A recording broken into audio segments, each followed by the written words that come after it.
Now, here's the second wine this guy brought in. I have not done a Montepulciano probably in 15 years. No, you did one of mine last year. All right.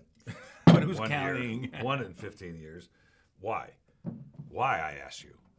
I Why? ask you. Why? I don't know why. Why don't Because you tell us? the biggest debacle I've ever had in a wine shipment was a Montepulciano.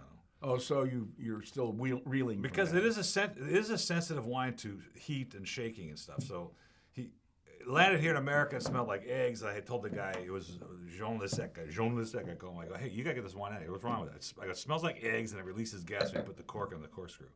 The corkscrew in the cork. He goes, what are you talking about? So he came out and I said, if you don't come today, it's going to be on the street. Mm-hmm. So I've never done it since, except for years. But I thought this was a great example. Well, Montepulciano's di Abruzzo is a perfect example of the Italians finally waking up and smelling the roses.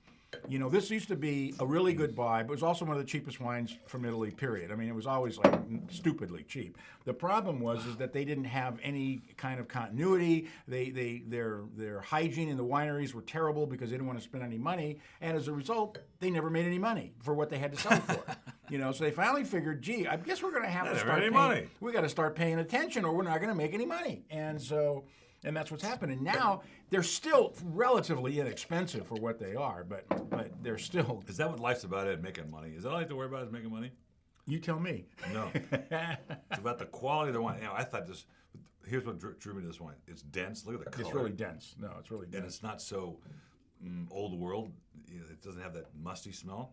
It's got a very fruit-forward version of the grape. It's still really very young. It's a 2012, so it's got a long life ahead of it. And this is not the the simple uninteresting wines from Montepulciano that were in the throes 40 years ago. It's a serious one. This is a 95 for me. I think it's great. $24.99 on the shelf. Mm-hmm.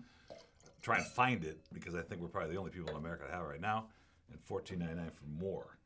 But just got here from a brand new group of importers who have done. He's the one that brought that Provence maker.